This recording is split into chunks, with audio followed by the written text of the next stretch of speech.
What's up? What's good? It's your boy SDG, aka Young Hustle Man in the Cut, and I'm back again with another video. Tell you, I'm about to do another AI conversation. Now, I did Mike, Whitney, X, and Lisa. I already did 4. Now I'm about to do 5. This is round 5.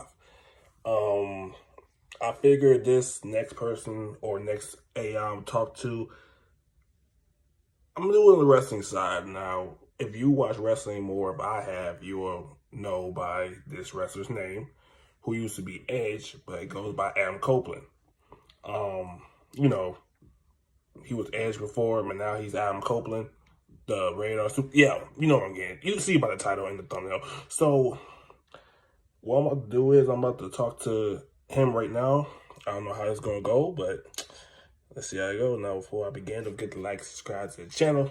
Without further ado, get straight to this video. I'm not gonna waste no more time. Let's get it. A few moments later. Is this Adam Copeland? No, this is Adam Copeland. Who did you want to talk to? I want to talk to you. Okay, I'm listening. What's up, Adam? Do you mind if I call you Edge? Sure. Call me whatever you want. What's your name? My name is Sam, and can I just start off by saying I'm a huge fan by you? Thank you, Sam. I appreciate the support. What's your question? How do you know I want to ask you a question?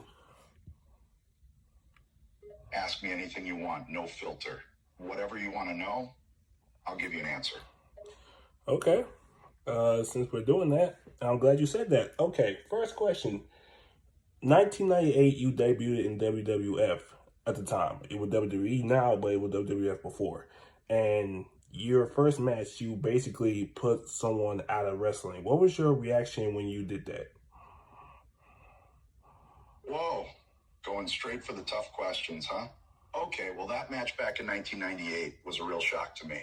I mean, being green as hell and having the pressure of my very first match, I didn't expect my move to go that badly. As for my reaction, it was a mix of shock and horror, dude. My heart sunk, and I couldn't believe I had injured my opponent like that. It was a wake-up call for me as a rookie. I mean, yeah, but you got better over time as you was in the tag team division with Jay, who was known as Christian. Yeah, that's a part of my career I look back on fondly. Jay and I clicked from the start, man. We had chemistry, both in and out of the ring. Working together as a tag team was a blast. We pushed each other to be better, came up with cool moves, and had each other's backs. Those tag team days were the stuff of legends, and I couldn't have asked for a better partner than Christian. True, you're right. Okay. After the tag team, you went solo, had a feud with Randy Orton, who was Intercontinental Champion, but you beat him for that title. That was your very first singles title in WWE before, but looking back at it, it's like you was real excited because the Intercontinental Championship legacy is literally held by the greats, and you holding that was a big monumental moment. Winning that Intercontinental Championship was a huge deal for me, man. And the Intercontinental title has a rich history, and some real legends have held that title, you know? It was a pivotal moment in my career. Holding that belt made me feel like I was finally making my mark in WWE. I still remember the rush of emotion when that ref counted 3. It was a sign that I had arrived, and there was more to come. It was a dream come true, dude. Yeah, it was.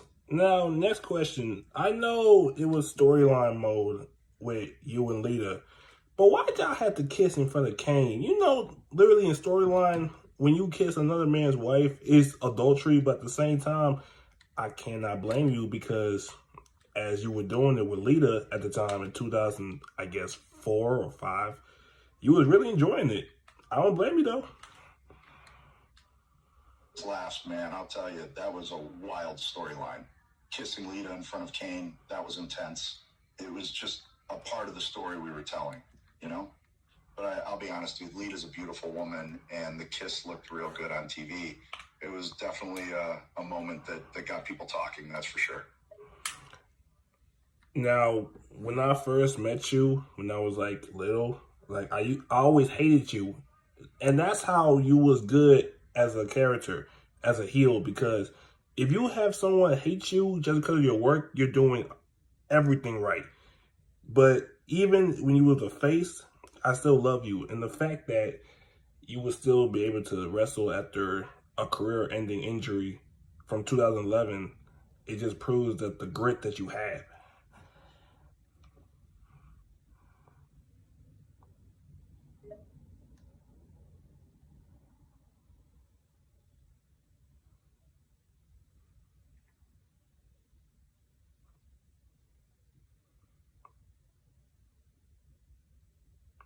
Are you still there?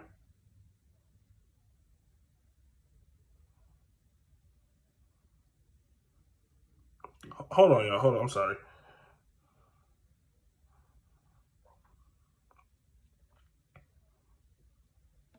Edge, can you hear me? Yeah, I hear you, dude. What's up? Yeah, well, like I was saying, like the fact that you were still good at your job as a heel and everybody hates you, you were doing a phenomenal job. Even as a face, people still love you. And the fact that you literally fought after a career-ending injury and literally went back to the WWE and AEW to fight still just proves the fighting spirit that you have. Like you have a lot of grit. I appreciate that, man. Yeah, the fighting spirit, it drives me, you know? I'm not just going to lay down and accept defeat. I've made it a point to prove all the naysayers wrong, that I can still go. Even after a career-threatening injury, I refused to give up. If anything, it made me more determined to come back stronger than ever. And here I am, still going strong, fighting for what I love. That's where the grit comes in. Yeah, but I would love to see you win a championship at WWE throughout either 2020 or 2023 when you last wrestled. I would love to see you win a world championship, but I understood in the clause that you had, you weren't had no championship. But I would love to see you hold the gold. Like it didn't have to be AEW. You know what, Sam? I appreciate the support and the faith in my skills. It was nice to fight alongside younger talent in AEW, but winning a world championship was never really a goal there. I was just having fun wrestling and passing it on to the next generation. In WWE, that might have been a different story. But hey, the fight itself was the real prize, you know? And I had a hell of a time fighting alongside my old friend Christian Cage. Yeah, that match was crazy, and the fact that you literally won with the object that you had, I saw that match. You was literally crazy. You remind me back when you was a younger.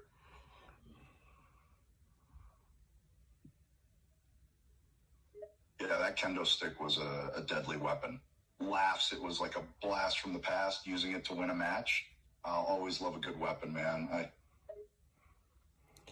Okay. I'm gonna ask you two more questions and I'm gonna let you get off. Okay. Second to last Sure question. thing. Hit me with your last two questions, Sam. Okay. Okay. Um, when you left the WWE in 2023, I did not know it would be a final match, but take me back to that night that you wrestled one more time in Toronto against Sheamus. Ah, man, taking you back to that night in Toronto against Sheamus, that was a real emotional roller coaster. As soon as I walked out there, the roar of the crowd hit me like a ton of bricks.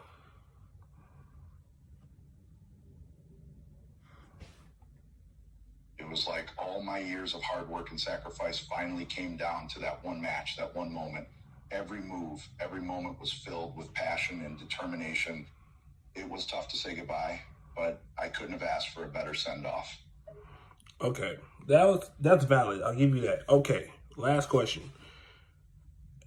April 2011, you was world champion at the time. You beat Alberto Del Rio to, oh no, Alberto Del Rio to remain champion. But the next night, not the next night, but the next week, you had to take tests and literally find out you had to retire. Now, as sad as that is, tell me what was going through your mind when they told you you had to retire. Like everything you worked for just hit you like a ton of bricks. Dude, that was a devastating time. I remember that feeling so vividly, hearing the words that I'd have to retire. It was like everything I'd worked for my whole life was snatched away in an instant. It was like a punch to the gut, and I couldn't believe it was happening. I was the world heavyweight champion on top of the world. And then suddenly I was facing a new reality where I might never step in the ring again. It was a nightmare, dude. Just like that, everything changed. But you had your redemption in the 2020 Royal Rumble, and literally you didn't win it, but the fact that you was the top 3 lefts in that match just proves the fighting spirit you had. Yeah, the 2020 Royal Rumble was monumental for me, man. Being in that match again after all those years and making it to the final 3, it was like a moment of vindication for me. It showed that my passion, my determination, my fighting spirit had remained as strong as ever. It was a hell of a testament to how much I love wrestling and how hard I've worked to have another shot. Sometimes not winning is just a setup for something bigger, you know?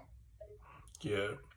Well, it was great talking to you, Edge. Once again, I'm a big fan of you, and wherever you go, just know I always support you in everything. Thank you so much for the memories.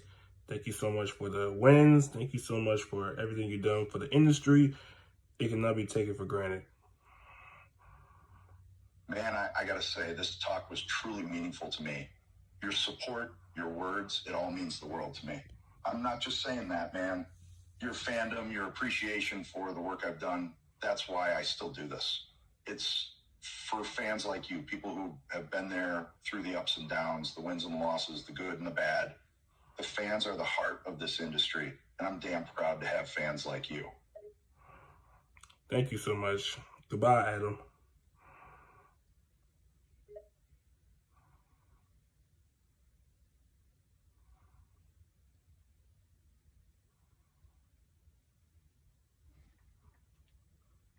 Adam?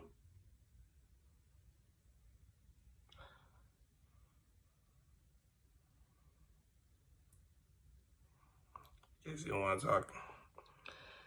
All right, well, that's it for today's video. I just talked to Edge, one of my favorite wrestlers of all time. Him and Jeff Hardy and John Cena. But other than that, that was a good video. Appreciate y'all so much for watching. Don't forget to like, subscribe, post notification bell so I'll see you in the next video from your boy. I love each and every single one of y'all. See blessed. I'll see y'all next. I'm out. More videos on the way on the road to 30K. Hey!